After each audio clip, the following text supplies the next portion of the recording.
सबसे पहले मैंने ही आपको बताया था कि ईरान और ट्रंप की बात चल रही है, अमेरिका और ईरान। बहुत सारे लोग इस बार डरे कि भाई हम रजा गराफी को गलत नहीं कह सकते। यहां तक कि ईरान एम्बेसी के अंदर जो चापलूस पत्रकार बैठे हुए हैं ना, जो ईरान एम्बेसी में काम करने वालों की, या समझ लो वहां जो मौलाना है उनकी चापलूसी करके पत्रकार अपने आप को बता के वहां अपनी ड्यूटी लगवाए हुए ना, जो कल तक हमारे खिलाफ थे। क्या है, इसने खामनाई की शहादत पे इसने कैसे पहले बोल दिया, इसने कहा ये कैसे हो गया, ईरान ने कंफर्म नहीं किया, इसने कैसे कंफर्म दिया।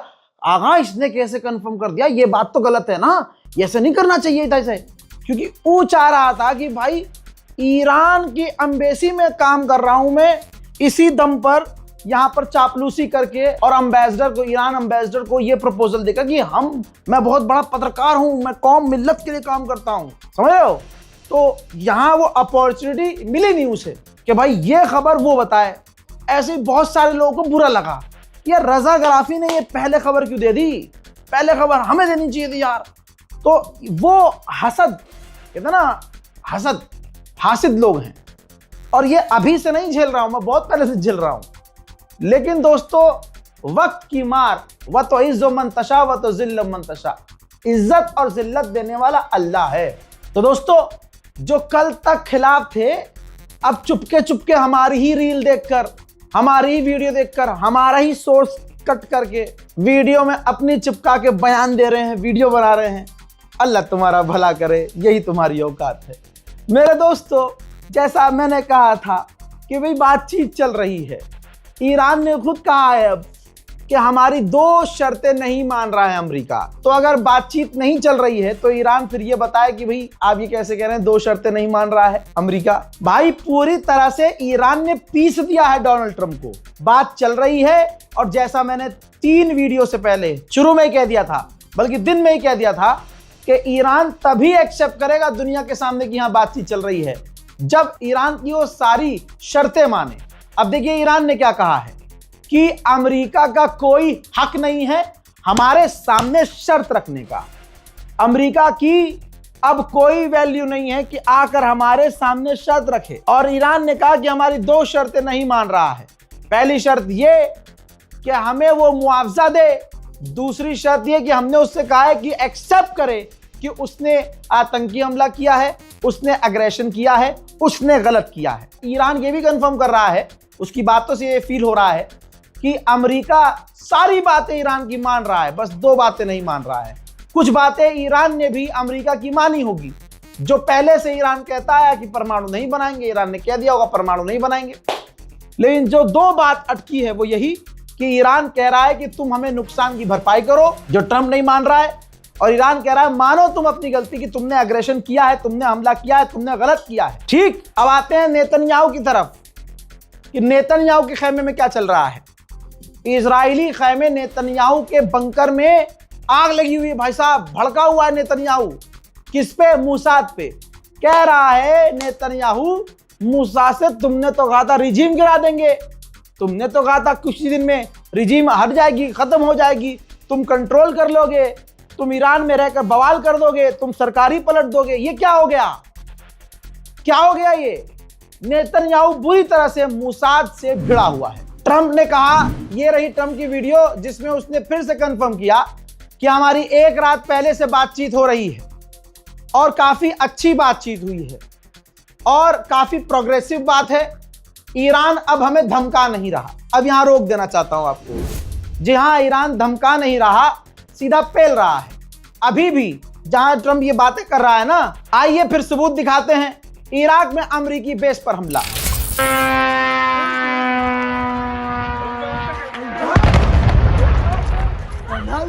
हुआ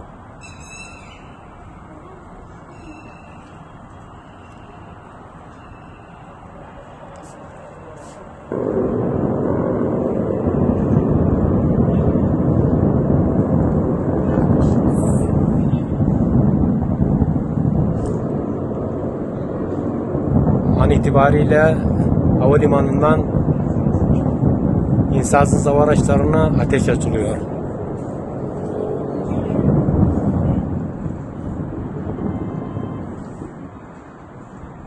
Ova.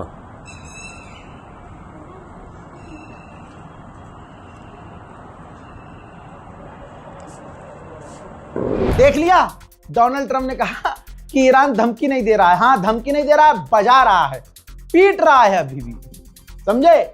अब आइए सवाल ये कि भाई ट्रंप ने एकदम से पलटी क्यों मारी, ट्रंप ठंडा कैसे पड़ गया, ट्रंप अचानक से पीछे कैसे हट गया। खबर यह है कि डोनाल्ड ट्रंप के ऊपर एलाइज का प्रेशर था, पूरे यूरोप का और अरब देशों का प्रेशर था। अरब कह रहे थे कि लड़ाई बंद करो वरना वो हमारे इंफ्रास्ट्रक्चर को बर्बाद कर देगा, आप तो दूर बैठे हो। यूरोप कह रहा था कि जंग खत्म करो, तेल और गैस के दाम हमारे यहां महंगे हो रहे हैं। पूरी दुनिया में मार्केट का भी प्रेशर था ट्रंप के ऊपर, एलाइज का प्रेशर, मार्केट का प्रेशर, डोनाल्ड ट्रंप की यहां हवा टाइट। और अमेरिका की सेना में खुद ही गुदुर गुदुर हो रही थी कि भैया हम इजराइल के लिए क्यों लड़ रहे हैं, हम इजराइल के लिए क्यों। भाई परसों मैंने आपको खबर दिखाई थी जिसके अंदर मैंने रिपोर्ट भी दिखाई थी कि अमेरिका की फौज अपने अधिकारियों से कह रही है कि इजराइल के लिए हम क्यों लड़े, ये हमारी लड़ाई नहीं है, इजराइल की लड़ाई हम क्यों लड़े। जब ये सवाल उठने लगा तो अब ये भी बात सामने आई कि यह भी एक बड़ी वजह है कि ट्रंप ने तुरंत टोन चेंज की, ईरान पर बड़े हमले करने से मना किया और इजराइल को भी रोका कि ईरान की फील्ड को, गैस फील्ड को, उसकी रिफाइनरी को मत उड़ाना। और डोनाल्ड ट्रंप यानी अंधभक्तों का जो बाप है, नाजायज बाप, ईरान का पेशाब पीने को तैयार हो गया। जहां ट्रंप ने कहा कि ईरान अब धमकी नहीं दे रहा है, बिल्कुल सही बात है, उधर ईरान ने ऐलान किया है कि हमने लास्ट हमले में जुल्फिकार नाम की मिसाइल का इस्तेमाल किया है।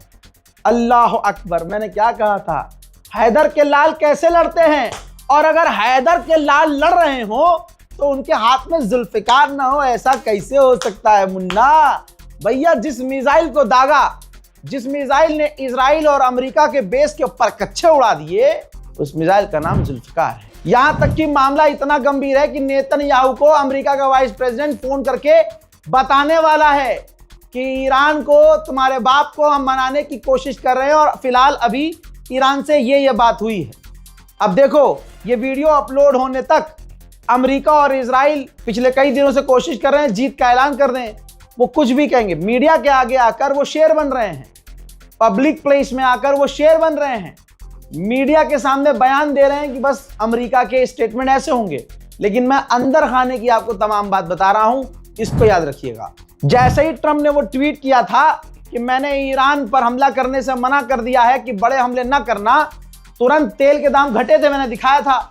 अब जब ये कंफर्म हो गया कि ईरान भी बात कर रहा है तो ये देखिए, तेल के दाम तेजी से $95 प्रति बैरल हो चुका है, गिर रहा है दाम। ईरान को ये भी है कि ये धोखा देगा, फितरत है, तो ईरान ने धमकी दी है कि अभी भी स्ट्रेट ऑफ हॉर्मूज हमारे कंट्रोल में है, हम जब चाहे माइंस बिछा सकते हैं। अगर अमेरिका ने कोई भी एग्रेशन दिखाया और कोई भी चालाकी दिखाई तो जवाब मुंह तोड़ दिया जाएगा। हजरात मोहतरम, वहीं मीडिएटर्स, जी हाँ, जो देश हैं मीडिएटर्स, वो प्लानिंग कर रहे हैं कि इस्लामाबाद में मीटिंग कराई जाए ईरान की और अमेरिकी ऑफिशियल्स की। यूएई के ऑयल कंपनी के सीईओ ने कहा है कि जो स्ट्रेट ऑफ हॉर्मूज को टारगेट किया जा रहा है ये टेररिज्म है। अबे चुप हो जा, ईरान अगर सीरियस ले लेगा तेरे बयान को तो बचा कुचा जो तुम्हारा तेल है ना वो भी निमट जाएगा, सिर्फ 3-4 ड्रोन हमलों में। मैंने पहले ही कहा था, अब तो यकीन करो, रजाग्राफी की बात जबान झूठी नहीं हो सकती खबरों के मामलों में।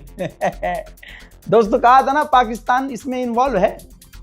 पाकिस्तान के प्रधानमंत्री शहबाज शरीफ ने अब ईरान के राष्ट्रपति पेजेश्कियान से फोन पर बात की है, काफी लंबी। हजरात मोहतरम, अमेरिका ने मामला, क्योंकि अभी बॉर्डर पर है, ऐसा नहीं है कि डील हो गई है, तो अमेरिका ने अपने लोगों से ओमान में कहा है कि बाहर मत आना, अभी शेल्टर में रहो। ऐसा होता है ना कि अब तो बातचीत हो रही है, अब तो कुछ नहीं होगा, बाहर निकल जाओ और ईरान का ड्रोन आ जाए फिर, तो इसलिए अमेरिका ने अपने लोगों से ओमान में कहा है कि शेल्टर में रहना। एक और खुशखबरी दूं आपको, ये जो सुअर नेता है इजराइल का बेंजवीर, IRGC ने इसको असैसिनेट करने की कोशिश की थी। भाई साहब 7 जमीन के नीचे छुप गया है जाके, मोसाद ने इसको बाल बाल बचाया है और अब ये जो है छुपा फिर रहा है, खौफ में है, आवाज नहीं निकल रही है। फिर से कह रहा हूं कि अमेरिका और इजराइल पर भरोसा नहीं करना चाहिए, क्योंकि इस बार तो ईरान भी नहीं कर रहा है। इजराइल दूसरी तरफ से, उसकी आदत है जब डील होने वाली होती है और अमेरिका के टेररिज्म काउंटर के हेड ने, ठीक है, जो रिजाइन दे चुके हैं, वो पहले ही बोल चुके हैं कि इस डील को इजराइल खराब कर सकता है, क्योंकि इजराइल जब भी डील होने वाली होती है तो सामने वाले के यहाँ बड़े हमले करता है। तो इधर डील की बातचीत चल रही है, उधर इजराइल ने तेहरान पर, ईरान पर बड़े हमले किए हैं। देखिए,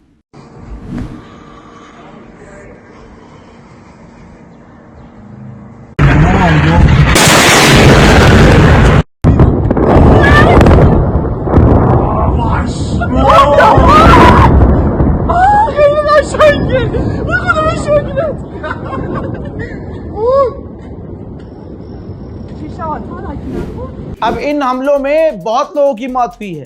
सिर्फ उर्मिया के इलाके में, जो ईरान का इलाका है, 5 लोगों की मौत हो गई है। हजरात, मैंने आपको बताया था, ये लीजिए, कि ईरान के एक टॉप न्यूक्लियर साइंटिस्ट को इजराइल ने असैसिनेट किया है। तो अब ईरान ने मान लिया है, ईरान ने कबूल किया है कि सिर्फ ईरान का हमारा वैज्ञानिक नहीं, बल्कि उनकी एक बेटी, एक छोटा बेटा और उनकी धर्मपत्नी, जी हाँ, यानी पूरा परिवार इजराइल ने कत्ल कर दिया है।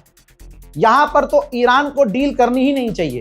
ये मेरा ओपिनियन है, कोई सुअर की औलाद ये ना कहे कि ये ईरान को ज्ञान दे रहा, ज्ञान नहीं दे रहे हैं, मन के अंदर की बात। इसी के साथ चलो भैया, जो रील वाले हैं, नकली पत्रकार, चलो चलो कॉपी करो, कॉपी करो पापा की, हाँ, और सोर्स चिपकाओ और रील बनाओ। मेरे दोस्तों, इस रिपोर्ट को शेयर कीजिएगा, अपनी दुआओं में मुझे याद रखिएगा और दुआ कीजिए कि डील ऐसी हो जाए जैसी ईरान चाहता है और ईरान पूरी मजबूती से टिका रहे। वस्सलाम।